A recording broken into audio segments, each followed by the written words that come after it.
In the episode today, I'm joined by Kat Kennan, who is the founder and CEO of Radical Customer Experience. Welcome to the show, Kat. Oh, thank you so much for having me, Neil.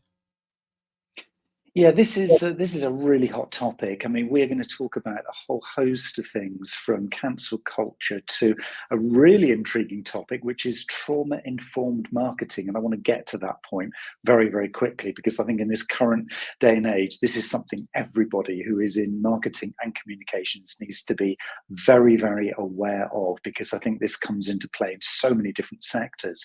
So, can you give us a little bit of an insight, Kat, as well as obviously your background and kind of what's brought you into this field? But give us a little bit of an insight by what you mean by trauma-informed marketing.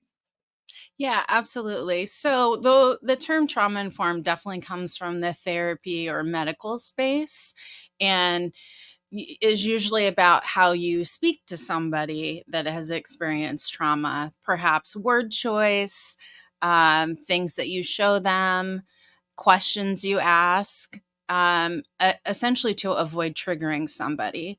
And, I come to this space for being, a career marketer, marketing executive, and have experienced trauma of my own. So I have PTSD. And a number of years ago, I realized that I was perceiving marketing messages very differently. And so that was really my insight. And I went back and I got a certification in being trauma informed and just realized what I was really trying to do was to teach trauma informed marketing. So perhaps it's a term that I'm coining. I'm not sure. I don't think there are too many of us out here doing it. But at its most basic level, it's about empathy. It's about marketers and, communications folks really pausing before they send out messages, thinking about how it might be perceived. And, certainly there are plenty of examples I could give as well. Yeah, it just feels so pertinent right now, doesn't it? Because these are traumatic and challenging times, I think, for everybody, even those people obviously who haven't been through PTSD. And it just feels that, we can all benefit both from, as you say, receiving, thoughtful, mindful, kind of honest communications, as well as actually giving them out. So if we're not in necessarily a marketing or communications or sales role, it is still, there's almost like an inherent responsibility on us to be kind. Is that kind of where this comes from? It feels very sort of heart led, and rather than it just being purely about the commercials behind generating and growing a business, it's about being very heart centered. That's kind of what I'm picking up here. Yeah, absolutely. But the two aren't mutually exclusive. You can still make plenty of money and be heart led. I talk about it this way with my clients who maybe are a little more hesitant to understand the role that trauma plays. The fact is that every single one of us, let's put PTSD aside, every single human being on earth has experienced trauma, especially in the lens of the pandemic. 40% lost someone they know. That is extremely traumatic. And, I think companies do have a responsibility for how they message, how they market. And to me, it goes under the same umbrella as, say, sustainability or other social good initiatives. It's a part of that same process. Yeah, and it does feel that way, doesn't it? I think for those of us who have been in, marketing and communications, well, feels like forever. I mean, many, many decades in my case. It's kind of feels like it's transitioned in this direction. I mean, back when I started, it was all about product, place, price, promotion, the old traditional marketing mix that was, coined many, many decades ago, and it was all about the commerciality of what you did. And if you weren't generating leads, if you weren't supporting sales, you weren't a good marketer.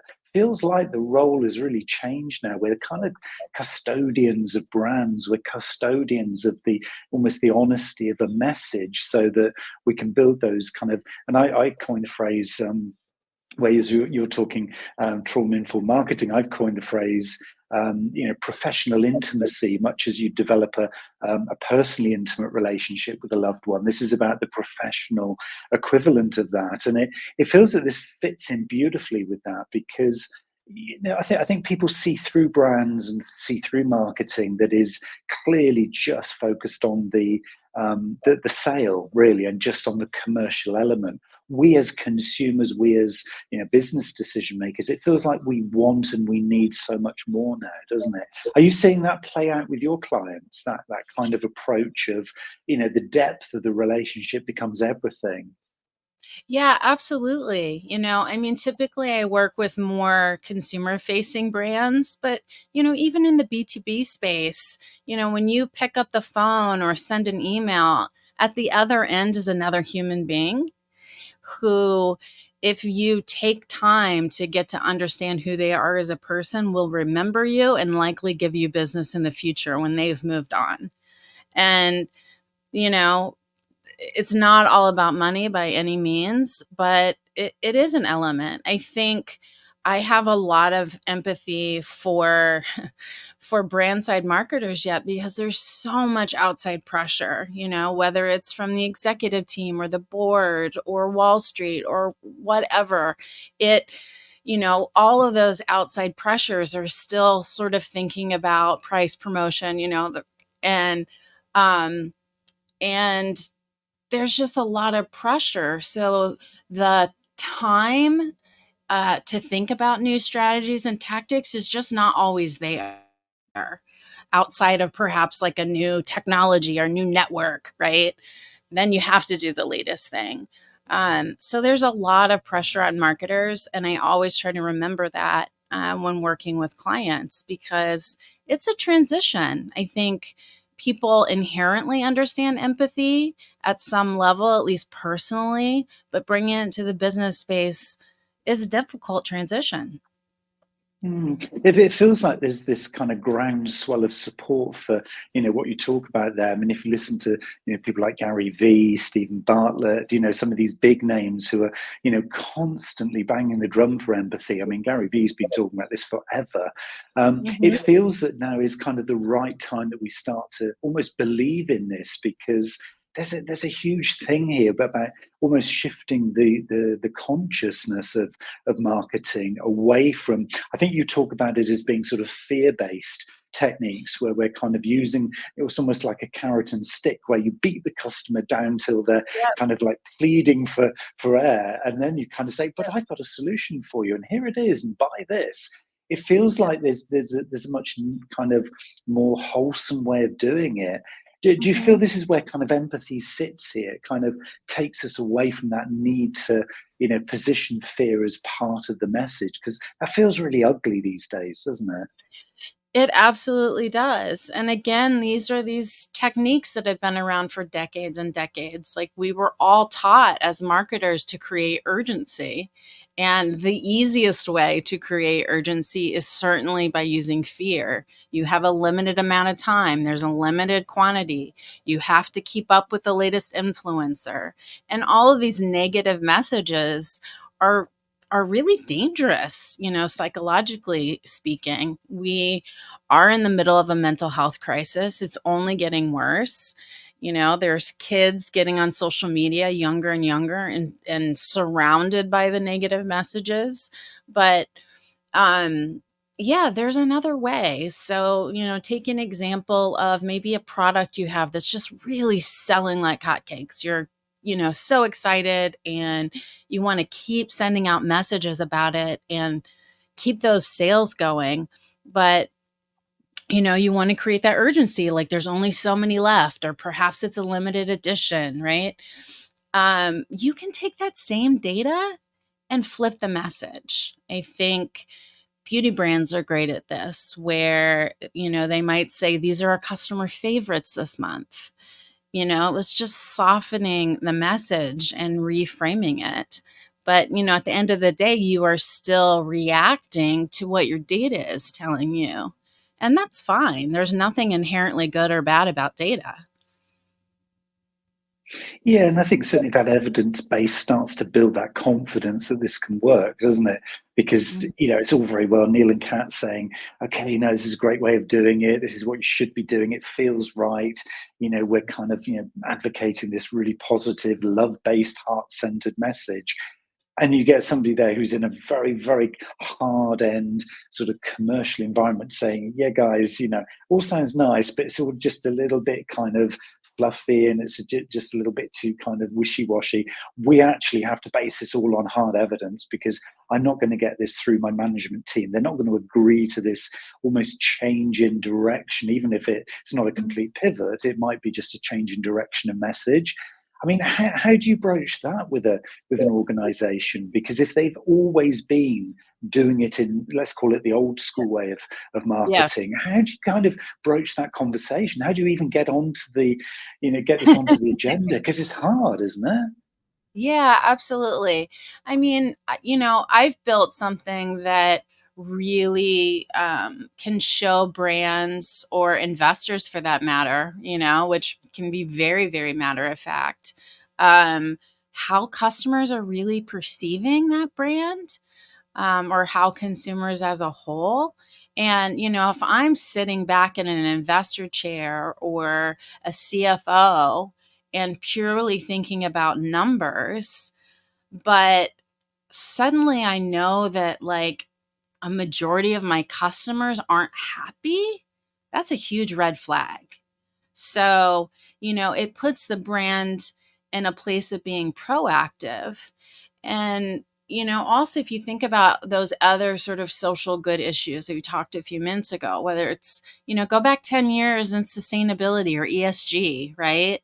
Like had the exact same lens. Okay, this is great for us to do, something that's nice about the environment, but what does that do for my bottom line, right? And as time has gone on, it's proved out actually it's more profitable, to spend some money up front and like redo your systems to make them more sustainable. And the exact same thing is true here.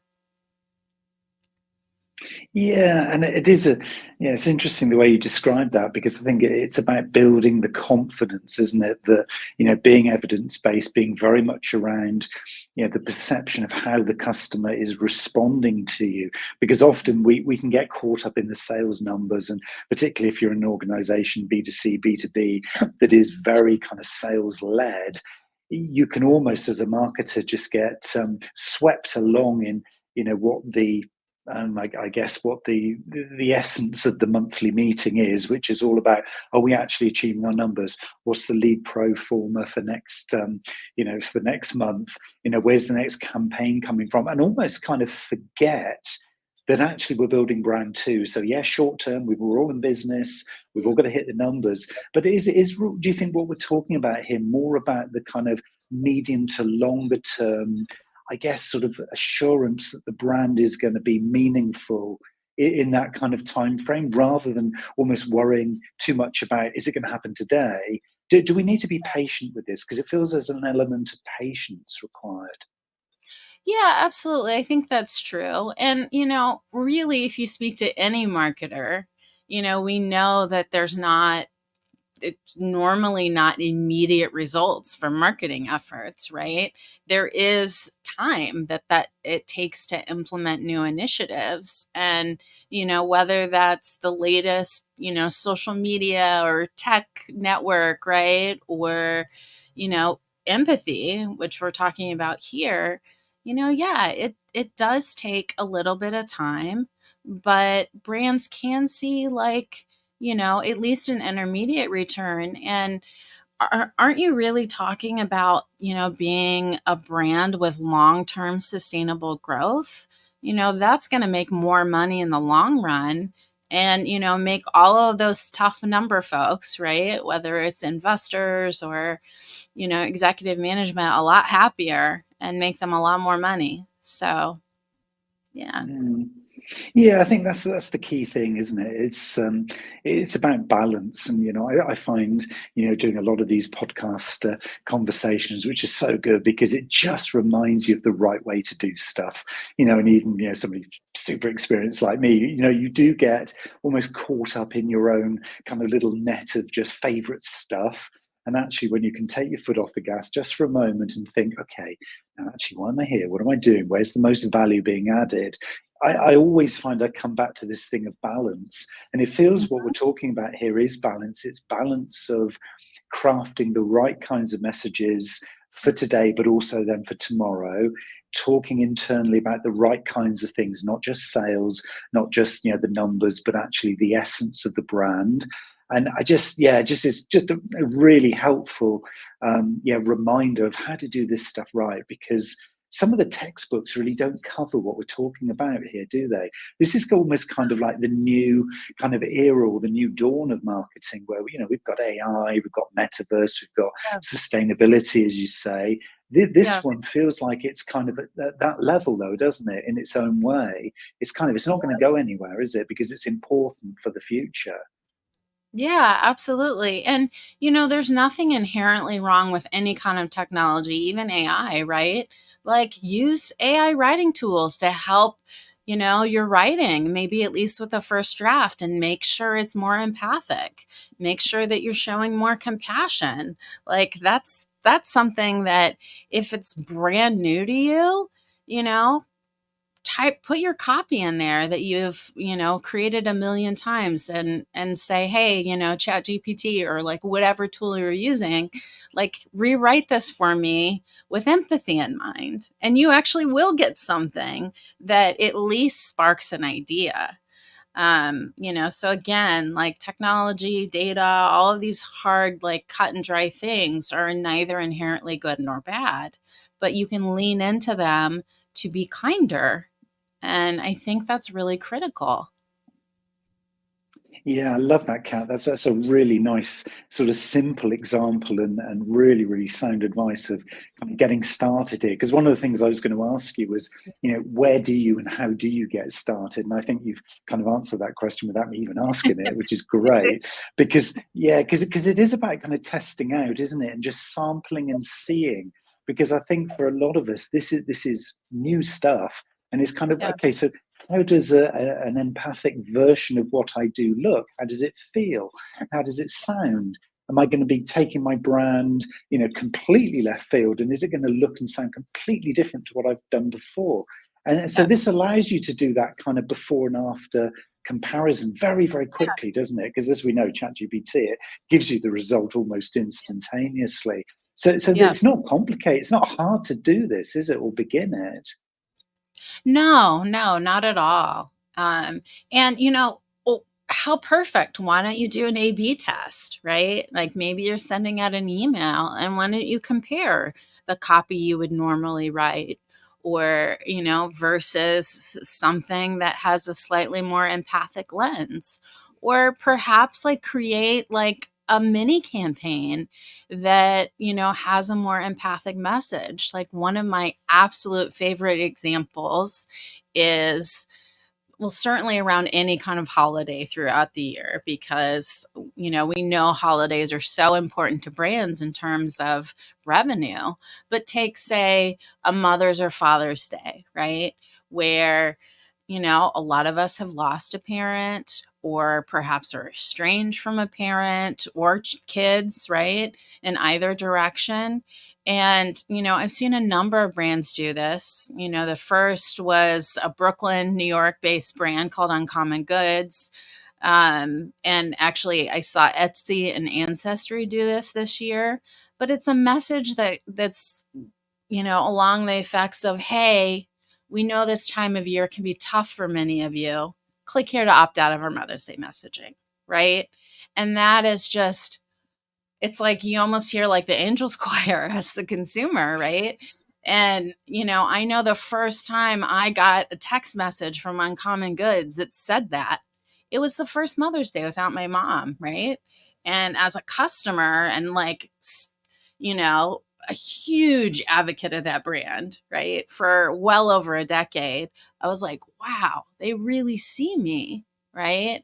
And as a marketer, I'm like, oh, they're so smart. They're segmenting their database, right? And, in a way that, it doesn't have to be hard. Like, it doesn't take very long to say, come up with a text campaign, right? How long would that really take somebody? Hey, let's test this out. Let's send this out to 10%, 15%, 20% of our customers and see what happens. Yeah. Yeah, that's really neat, isn't it? And I just, yeah, when you said that, it was I could just kind of feel, oh, it just gives you that kind of Mhm. that feeling. You can't almost can't put into words the Yeah. response that you get there, but it's just that feeling of, oh, they get it, they get me, they're actually listening. Because we Yeah. talk a lot as marketers about personalization, Yeah. customization, and then we pay lip service to it. We do a little Yeah. bit more kind of, I don't know, segmentation. We drill it down to the next level or maybe two levels deeper, and then we think, yeah, we're a great marketer. Whereas actually, we're only even scratching the surface of this, aren't we? Because what you've described there is proper reflection of the listening that you've done. You've really thought and Yeah. you've really considered just how people might be feeling on the other side of the communication. And you've given it to them before they've even thought that they need it.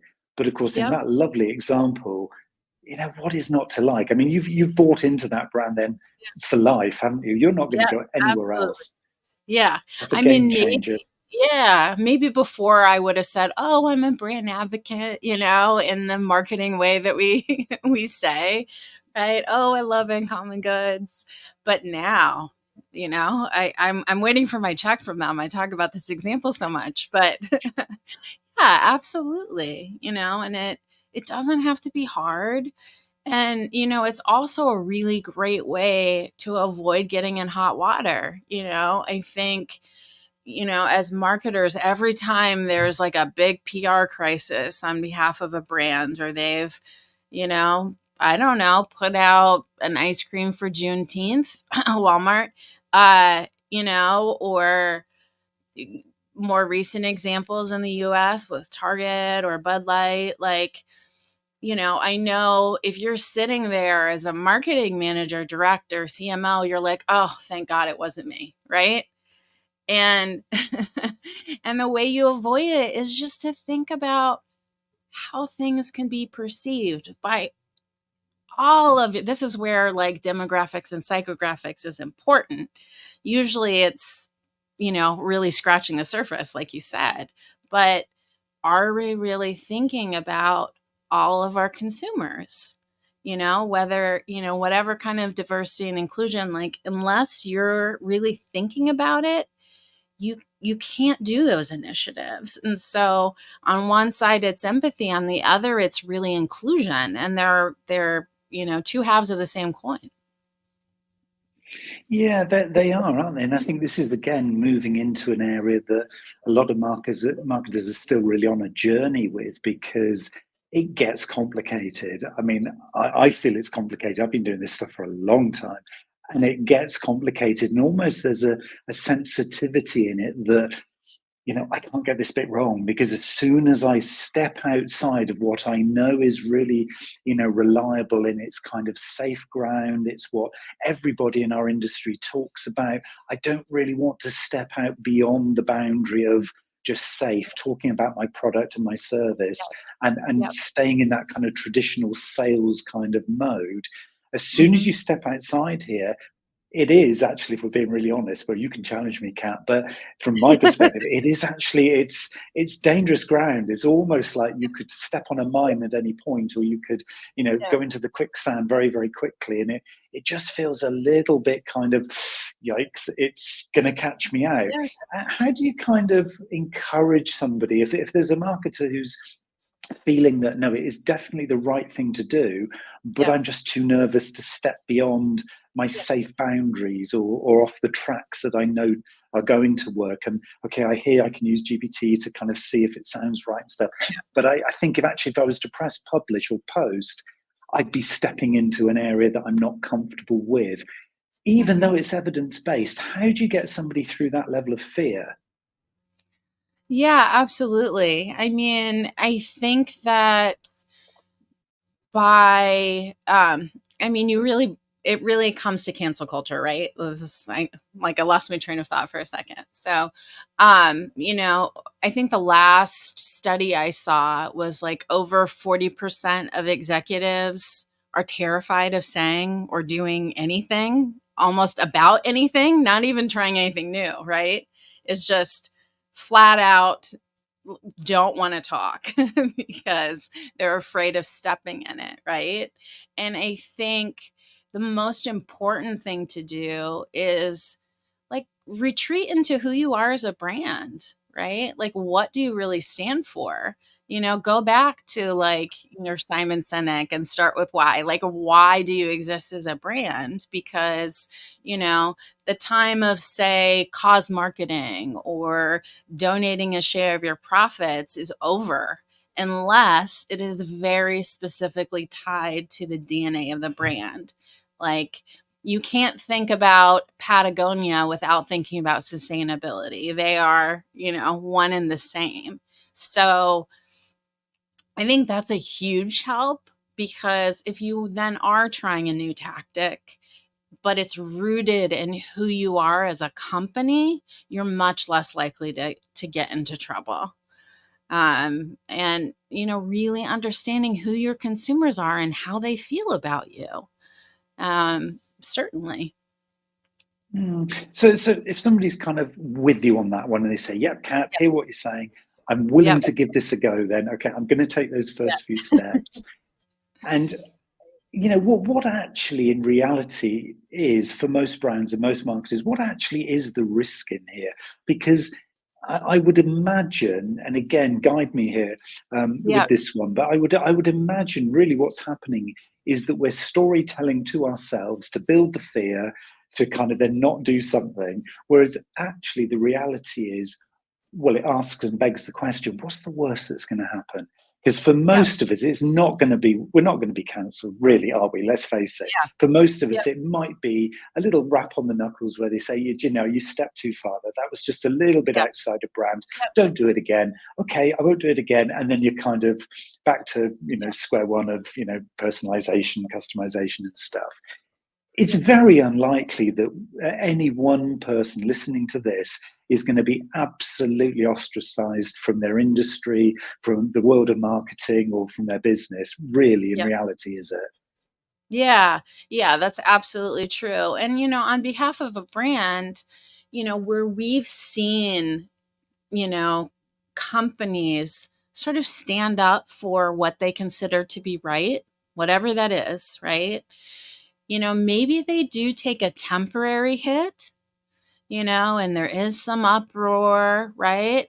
But by really sticking to that belief system, and I think of like Nike comes to mind, right? And, you know, supporting, you know, Colin Kaepernick when he been, you know, went down on a knee, like, yeah, there was some backlash. You know, there was a loss of sales, but the key word here is temporary. And what they saw after that was a huge surge in sales, you know. And if you compare that with another huge brand, Target, right? When they pulled all their like LGBTQ merchandise out of stores claiming it was about employee safety. I'm not saying there weren't threats, right? Like, or, you know, people weren't after them. But when they pulled, you know, I don't know. If I'm sitting there on the executive team, I'm looking for 90% of my stock share that has not come back in 6 months. 90%. You know, that's a lot different than taking a temporary sales hit. Mm. And I think there's the reality is, you can afford to kind of go for this. You really can. I mean, the upside, it feels from the way you're describing it, is so much better than ignoring this or Yeah. just being so fearful that you make a conscious decision not to go down this route and you're just going to stay doing what you've always done. It Yep. feels the upside and the potential benefit of, as you say, going with the why, purpose driven, value based, from the heart, empathy driven. it just feels that this is the new, almost like the new style of business going forward. It feels almost that those who don't do this are going to get left behind. Do you feel that that's starting to play out, and that those who are taking, I mean, again, Patagonia is just a great example there. Yeah. They are stealing a lead in everything that they do, Yeah. because they are being so bullish and positive about this. And it's almost that everybody else then gets left behind. And are we seeing this play out in other industries now? Because it just feels like it's almost, you can't go wrong, really, once you take that initiative and go for this. Yeah, absolutely. I mean, we do see it.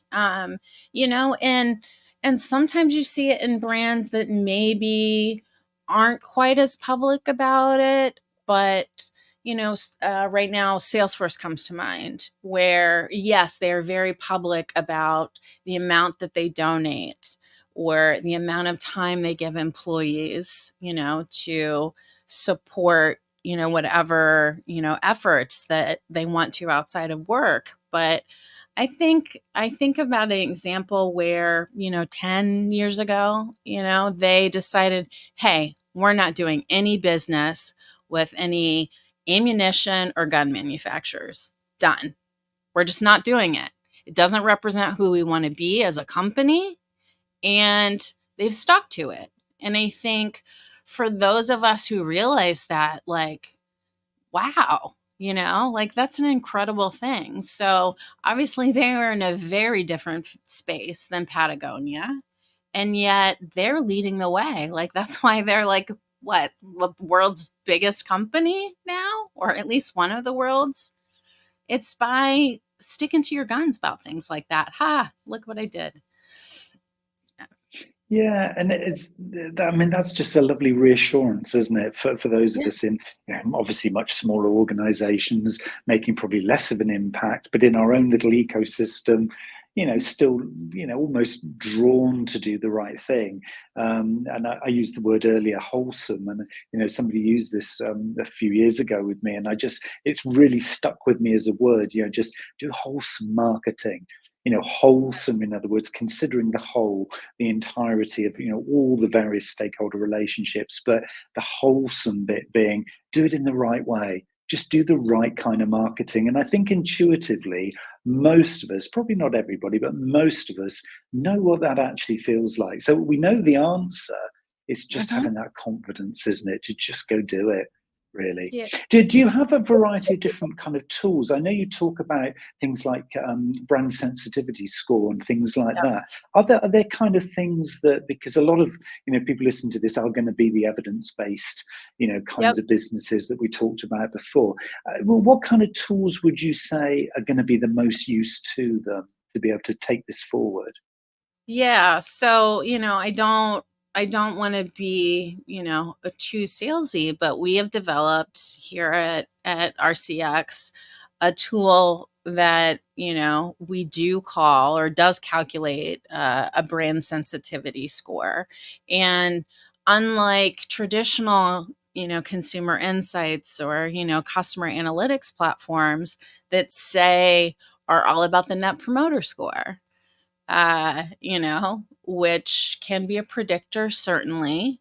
But, one question doesn't tell you anything about your customers other than perhaps how they feel at any given moment in time, right? Do they like you? Do they not like you? Did they just have a terrible customer experience, or did they have a great one, right?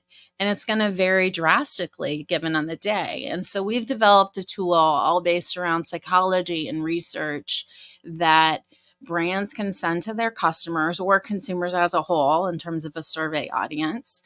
And it's based around my framework, which is radical empathy, radical vulnerability, and radical authentic investment. Obviously, being that I founded Radical Customer Experience, I love the word radical.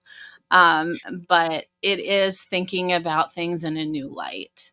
And, this survey really dials in on how sensitive your customers perceive you to be.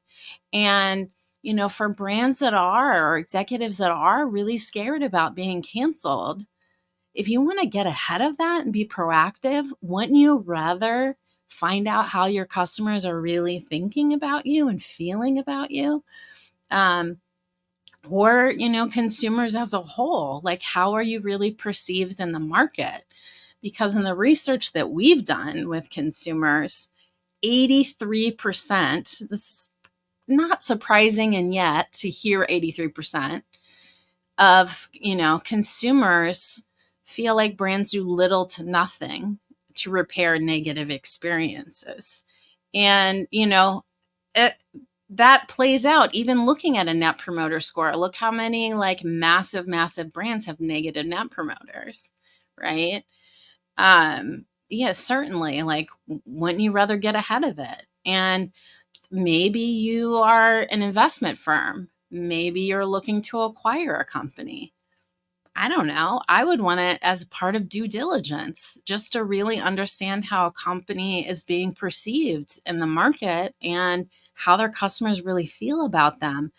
Something that may not be revealed in current numbers, but will play out in future numbers. It's so valuable, isn't it? And I think to be able to even benchmark where you are today, because as marketers, even we might even have a team of market researchers, there in the background supporting us. But do we really, really know what's going on? And I'm totally with you, Kat, when you say about Net Promoter Score. It's a great idea, but it is Yep. just one little snapshot that's not a trend. It doesn't tell you how you're doing over time. It's just a moment in time. You Yep. catch the customer at a point that you might actually be skewing it by asking them at a very positive time in the relationship. Just there's an inherent Yep. bias there. Whereas actually what you've created there is something that's a model for the little nuances, the little subtleties, the things that are actually really important where you can get some proper insight rather than just, yeah, there's a number. Hey, aren't we doing well? Let's just report that to the rest of the business. And then it's a vanity metric that you can Yeah. just carry on using forever. What you've Yep. done is almost you've made it, there's no place to hide. Because if actually No. your benchmark and your scores are low, then there's a real fundamental reason why. So there's a Yeah, really interesting kind absolutely. of thing going on underneath the surface of your score, isn't there? Yes. Yeah, absolutely. And we ask questions like, hey, if this brand made a mistake, do you think they would own up to it? And ranking that, right? And your 1 to 5s. Do you trust them to own up to their mistakes? And we keep asking it, sort of dialing in into that question, or each of our concepts in different ways to really get a good read.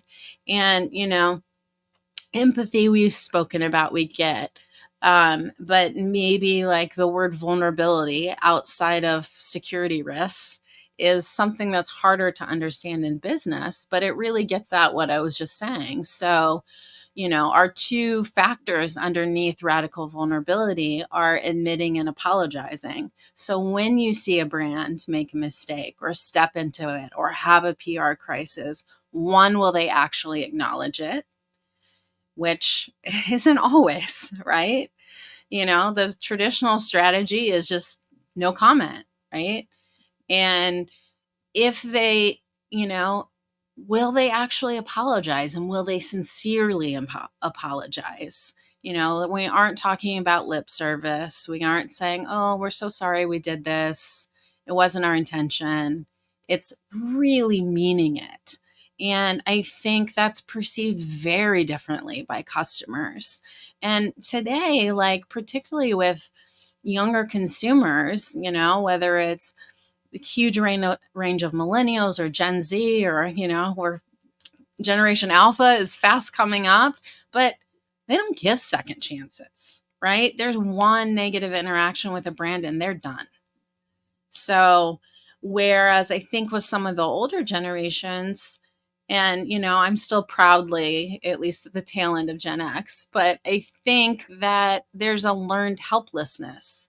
We don't think that we can even get a brand to help repair these negative experiences. That's that 83% I was talking about. So why even try? Whereas, younger generations are like, forget that. I'm just moving on. I don't, they can repair, not repair, I don't care. I'm never giving them business again. And I mean, talk about like sustainable future growth. There's your biggest risk factor right there. Yeah, it's so uncompromising. I mean, that second chance is an absolute gift if you ever get it. Third Yep. chance, there's no way in the world you're ever going to be in a position for that. So Mm-mm. I think going forward, any organization, as you say, who wants to be sustainable in the broadest sense of the word, Yep. you've got to be Yeah. taking this stuff seriously. You really have, because yeah, there's no kind of plan B if you're not actually in the running in the game at all. So yeah, fascinating stuff. And I want to be directing people listening to this to your website to find out more and obviously sample more detail, because I think a lot of people are going to be fascinated about, really trying to map where they are and what they need into the tool. So is it radicalcustomerexperience.com? Is that where you want them to go? Yes, it is. It is. And folks can always also find me on LinkedIn under Kat Kennan. But yes, certainly head to our website. We're always posting new research. So yeah, definitely head on over. That's brilliant. This has been such a great conversation, Kat. Really, really grateful for your time sharing, the amazing work that you're doing, really. I mean, to me, this is groundbreaking stuff. I mean, I don't want to kind of undersell this in any way, because this is so important. When I kind of saw your profile and we had the opportunity to connect here with this, I was thinking, this is something I really have to be sharing. So I'm going to be sharing this experience and this conversation far and wide. So yeah, thanks very much for your time today, Kat. I wish you all the best with sharing this even further and wider than this podcast, because the industry needs to know and hear from you. So yeah, good luck with that too. Oh, thank you so much. Yeah, it was so awesome to be here.